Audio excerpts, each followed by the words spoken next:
금이간 신앙 물려받은 르호보암, 이런 제목으로 말씀을 전하겠습니다. 오늘 본문으로 삼은 10장을 시작으로 12장까지 르호보암 통치 때의 일을 기록하고 있습니다. 이스라엘의 부흥은 철저히 다윗의 위대한 신앙의 뿌리를 두고 있습니다. 하나님은 오늘 또 신앙 생활의 모습을 보고 우리 삶의 규모를, 우리 삶의 수준을 결정하십니다. 여러 차례 말씀드렸죠. 하나님 만난 경험은 있는데 신앙 생활을 하지 않아요. 어렸을 때 주일학교에 다녔대요. 중고등부 때 미션 스쿨 다녔대요. 자기가 장로님 아들이래요. 권사님 딸이래요. 그런데 지금은 신앙생활을 일주일에 한 번 예배 가는 것으로 끝입니다. 하나님이 그 사람 쓰십니까? 여러분 쓰십니까? 쓰십니까? 안 쓰십니까? 안 쓰십니다. 결혼은 하겠죠. 아들, 딸도 낳겠죠. 직장생활도 하겠죠. 그러나 평생 자기 배 채우다가 주님 앞에 가는 겁니다. 신앙 생활을 제대로 하는 사람을 하나님은 오늘 또 찾고 있습니다. 그런데 솔로몬 인생의 후반기 때 신앙에 금이 가기 시작했어요. 금이 갔다. 그냥 센 게 아니다. 금이 갔다. 솔로몬 때부터 그 신앙이 르호보암에게로 이어졌습니다. 금이 간 신앙 위에 왕이 됐습니다. 그러니까 오늘 우리는 본문을 통해서 또 깨닫는 거예요. 왕이 되느냐가 중요한 게 아니라 어떤 왕이 되느냐. 왕이 되어서 감옥 가느냐, 왕이 되어서 하나님 영광 선포하느냐, 이게 중요한 겁니다. 결혼을 어떻게든 하죠. 보니까 하더라고요. 근데 결혼을 한 게 중요한 게 아니라 그 결혼을 통하여 하나님의 영광이 선포되고 있는가, 이게 중요한 거죠. 우리 모두는 금이 간 신앙이 아니라 온전한 신앙의 주인공이기를 원합니다. 우리 부모님들 힘들고 어렵지만 삐뚤어진 신앙이 아니라 제대로 된 바른 신앙의 원리를 우리 후대에게 꼭 전수할 수 있기를 바랍니다. 금이 간 신앙 물려받은 르호보암을 보니까 첫 번째, 세겜으로 갑니다. 1절에 르호보암이 세겜으로 갔으니, 아마도 다윗 같았으면 예루살렘에서 왕이 되었을 것입니다. 그런데 르호보암은 왕이 되기 위하여 세겜으로 갑니다. 세겜은 다윗이 왕이 되기 전에 요수아 때부터 무슨 중요한 결정을 내릴 때 이스라엘 백성들이 모이는 장소였습니다. 그런데 오늘 본문의 상황은 조금 다르거든요. 당시 10지파 왕의 즉위식을 예루살렘에서 하지 않고 세겜에서 모여 하겠다는 거예요. 이 자체가 상당히 반역적 의도가 포함되어 있었습니다. 솔로몬 때와 달리 왕을 무시하고 길들이고 있다, 이렇게 말할 수 있습니다. 우리가 이만큼 세력이 있다는 것을 보여주는 거예요. 네가 내려오라는 겁니다. 우리가 올라가는 게 아니라 10지파가 있는 이곳으로 네가 내려와라. 그리고 이제부터는 무조건 당신이 말한 대로 따르지 않을 것이다는 선언도 포함이 됐습니다. 이때 이 반역에 앞장선 사람이 누구냐? 그 사람이 바로 여로보암입니다. 여로보암. 금이 간 신앙 물려받은 르호보암을 보니까 영적 권세가 사라져서 온전히 다스리지를 못합니다. 리더십은 어디에서 나오느냐? 영적 줄기에서 나오는 거예요. 은혜 충만한 솔로몬이 다스리던 때에 전혀 잽도 못 썼던 인간들이 솔로몬이 죽자마자 머리 들고 영향력을 행세하는 것입니다. 물론 솔로몬이 통치 후반기 때 하나님 보시기에 부끄러운 짓을 많이 했습니다. 개혁해야 될 내용이 많았어요. 그럼에도 불구하고 세겜에서 즉위식을 진행하겠다고 한 것은 왕에게 치명적인 사건입니다. 아랫사람들이 권위를 인정할 수 없다는 일종의 항명입니다. 왜 이런 일이 일어납니까? 영적 권세가 사라졌기 때문입니다. 제가 우리 교회도 보니까 양육사들이 가정교회 식구들이 자기 말을 들어주지 아니할 때, 어떤 캠프를 가기로 했다가 어떤 일이 잘 진행이 되지 아니할 때 이걸 영적으로 해석하지 않고 자꾸 총무 타령, 누구 타령 이렇게 합니다. 여러분, 우리 안에는 다 반항하고 싶은 마음이 있어요, 없어요? 사람들이 자꾸 누구는 이중인격자 이렇게 말하는데, 여러분 인간 중에 이중인격자 아닌 사람이 있습니까? 인간 중에 이중인격자 아닌 사람이 있냐고요. 여러분만 해도 교회에서 모습과 집에서 모습이 달라. 내 앞에서 하는 말과 없는 곳에 하는 말이 달라. 다 천사 같은 모습이 있고 악마 같은 모습이 우리 안에 있는 거예요. 그런데 영적으로 은혜로 충만해질 때는 악한 것이 통제가 되는 겁니다. 그런데 은혜가 사라지고 영빨이 떨어지니까 악한 것이 자꾸 드러나는 거예요. 자꾸 여러분, 내가 깨달은 게 뭔 줄 아십니까? 제가 똑같은 사람인데 이가정교회 가면 천사가 돼. 똑같은 사람인데 이가정교회 가니까 악마가 돼.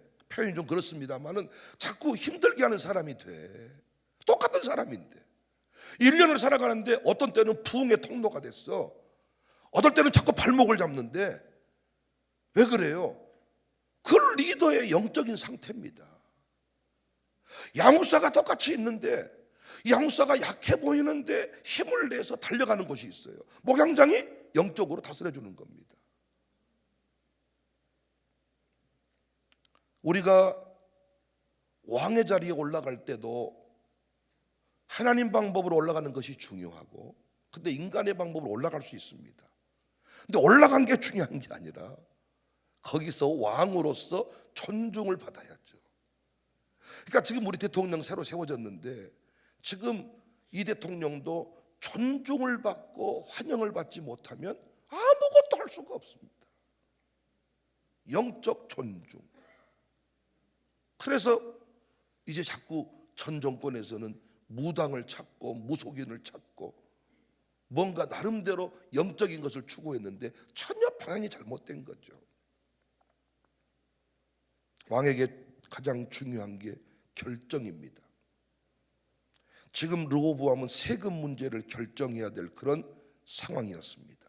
어떤 쪽을 택해도 말이 나오는 상황. 쉽게 말해 노장파, 올로파와 소장파의 생각이 달라요. 이때 필요한 게 올로파, 소장파 다 맞다, 다 이렇게 할 수 있도록 결정을 내리는 겁니다. 지금 우리에게 필요한 게 이런 지도자예요.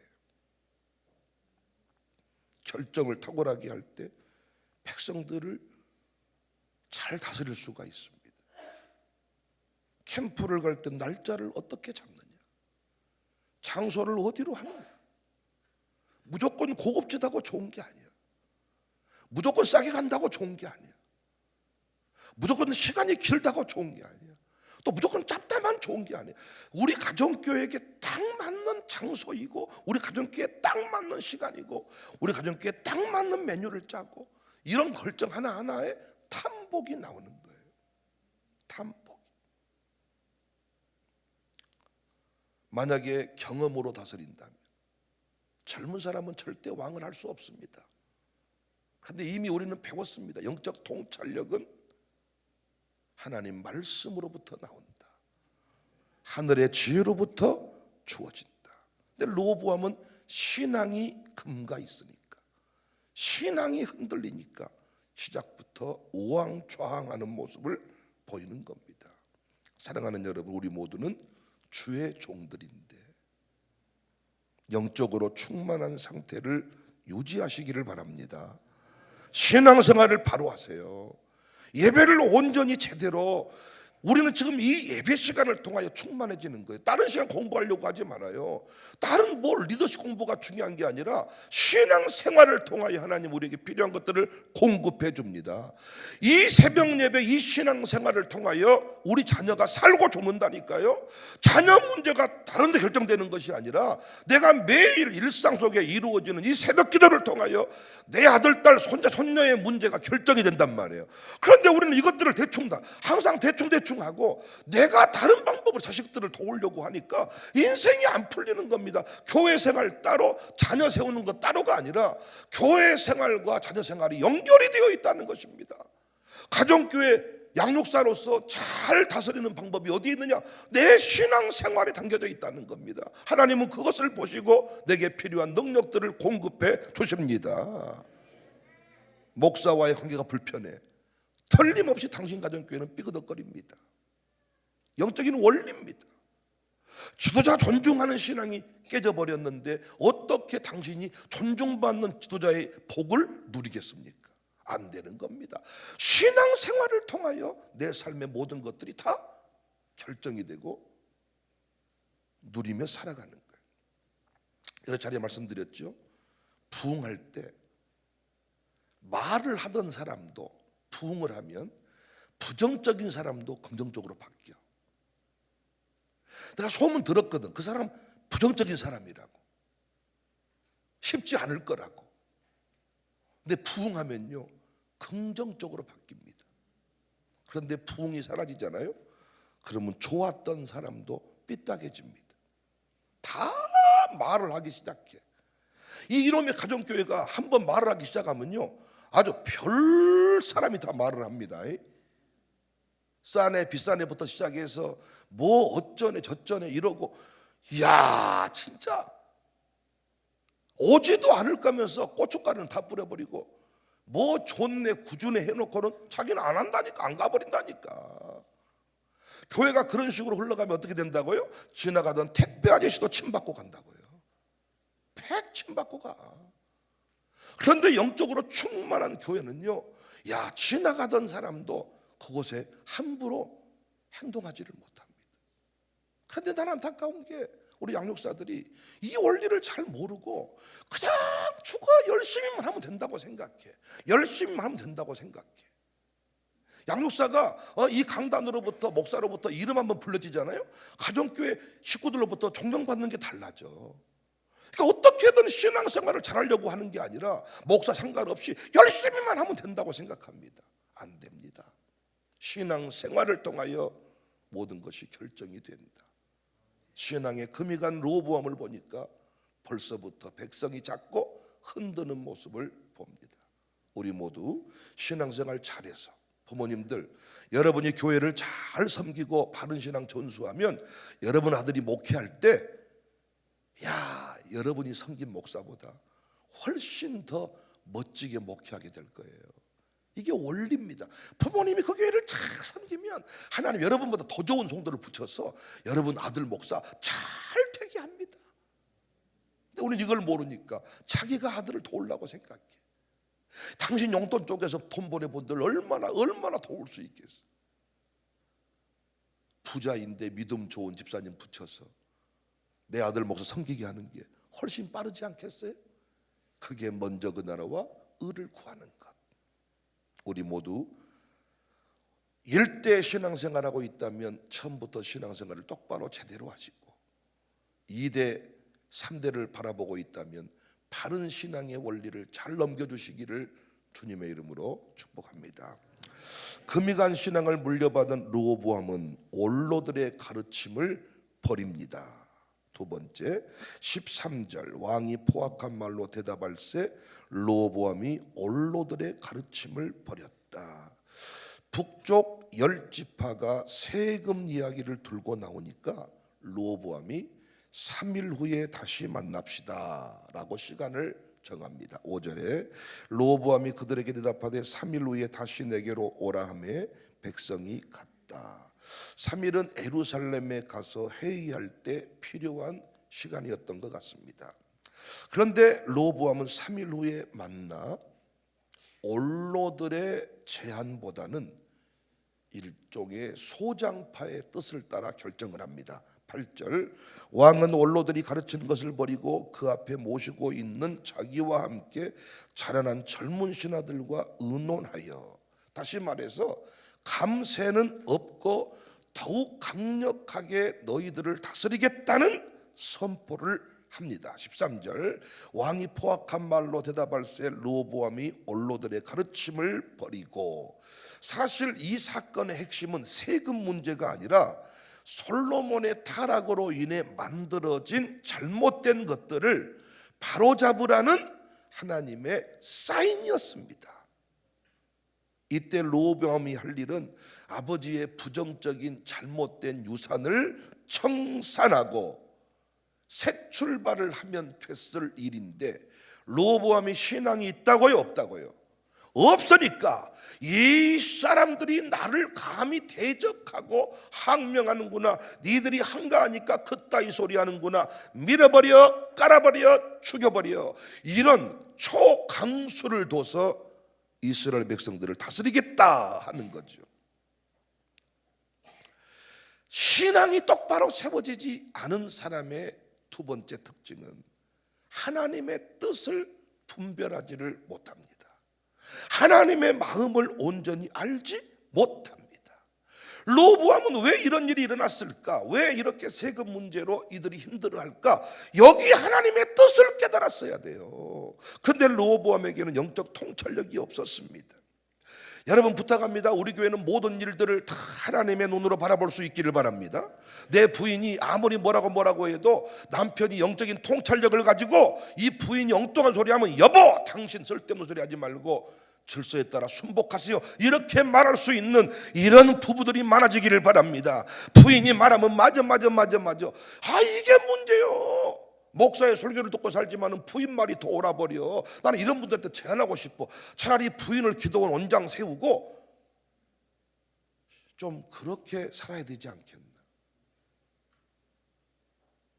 좀 어떤 때는 또 남편이 좀 삐치고 돌아지면 부인이 영적 통찰력을 딱 가지고 왜 이런 일이 일어났는지, 목사님 왜 이런 일이 일어났냐 하면요, 이렇고 이러하니 목사님은 이 부분을 좀 기도해 주시면 좋겠습니다. 그러니까 저는 이 어떤 그 보고서에서도 영적인 대화를 많이 나누기를 원해. 이런 상황인데 이렇게 보고 있습니다.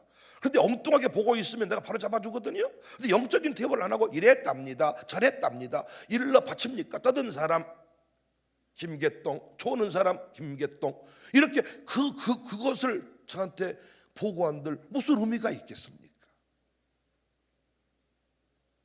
누가 교회 떠난답니다. 이런 보고가 무슨 의미가 있겠습니까? 왜 그러한지를 설명해 줄 수 있어야죠. 내용이 아무리 또는 상대방의 표현이 아무리 굳어 있어도 하나님의 뜻을 깨달으면 우리는 그 사람의 뜻대로 감정에 휘말리지 않을 수 있습니다. 내 자녀가 갑자기 이상해져. 선생님으로부터 늘 지적을 많이 받아. 목사님이 강대상에서 이름을 불렀어. 이때 목사님은 또 내 자녀를 또 치시네. 아이고 뭐 은민이는 안 좋나? 은민이 날마다 졸더라.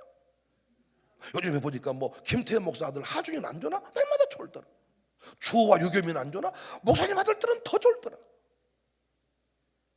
보니까 요즘에 목사님 아들들이 많이 존다 그래요. 목사님 딸도 졸고, 이매소리도 심심하면 존다 그래요. 거기도 목사님 딸이에요, 딸.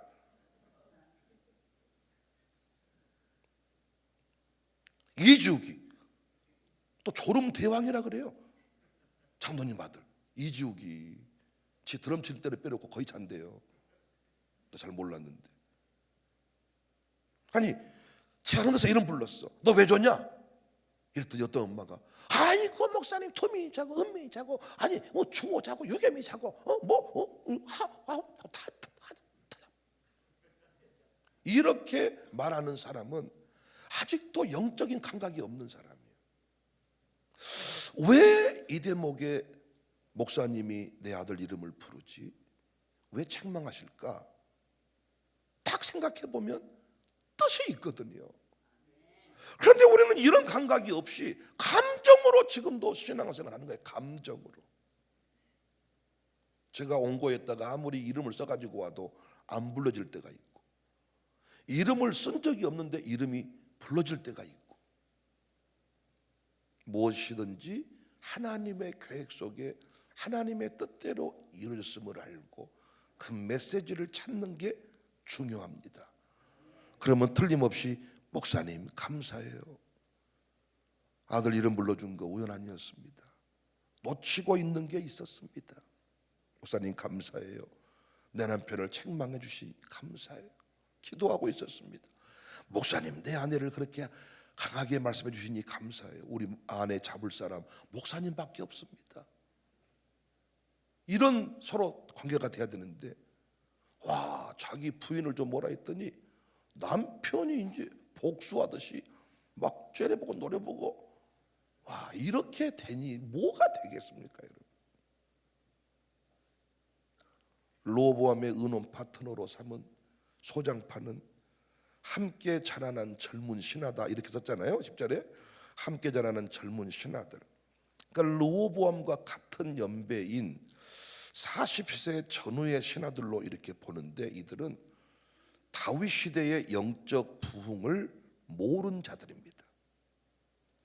오직 솔로몬 세대의 부흥만 본 자들입니다.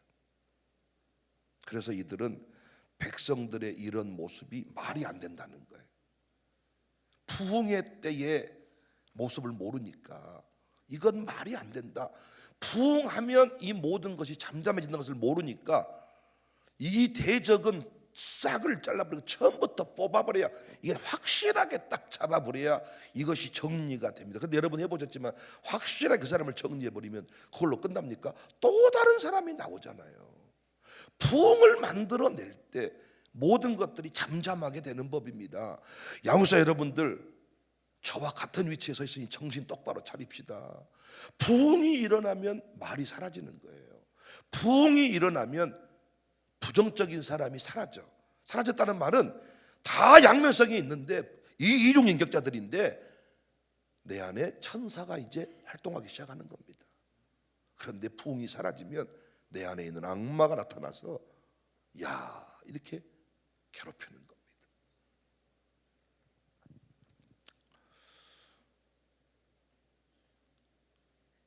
우리로 말하면 좋았던 김 집사님이 획 틀어지면 새벽에 나와 기도해야 되는데 감정적으로 푸니까 전화통으로 흉보다 끝나는 거예요. 그래서 우리 교회가 이 새벽 예배 이렇게 영적인 감각으로 교회가 늘 흘러가는 게 참 좋습니다. 흉내라도 낸다는 게 너무 좋습니다. 우리 교회는 하나님의 뜻을 잘 분별해서 어떤 상황에서도 사탄 마귀가 틈타지 않도록 승리의 공동체가 되었으면 좋겠습니다. 오늘 또 새벽 예배에 왔다 가시는데 기도를 똑바로 하고 가세요. 기도 생활을 하고 있는가를 하나님이 보십니다. 그냥 새벽 예배 나왔다가 중요한 게 아니라 오늘 또 말씀을 주셨잖아요. 하나님 깨닫기 원합니다. 우리 가정교회가, 우리 공동체가, 내 아들 딸 이런 감각을 가지고 기도하시면 놀라운 것들이 새로워지고 놀랍게 변화가 되고 우리 교회 제대로 믿고자 하는 사람이 전국에서 찾아오는 교회가 될 것입니다. 지금 가정교회 문제가 생겼습니까? 그 문제를 전화통 잡고 해결하려고 하지 마세요. 문자로 할 일 했으면 이제부터는 영적인 자리로 나가시는 겁니다. 겟셋만으로 나가셔서 겟셋만에서 전쟁을 끝내셔야 돼.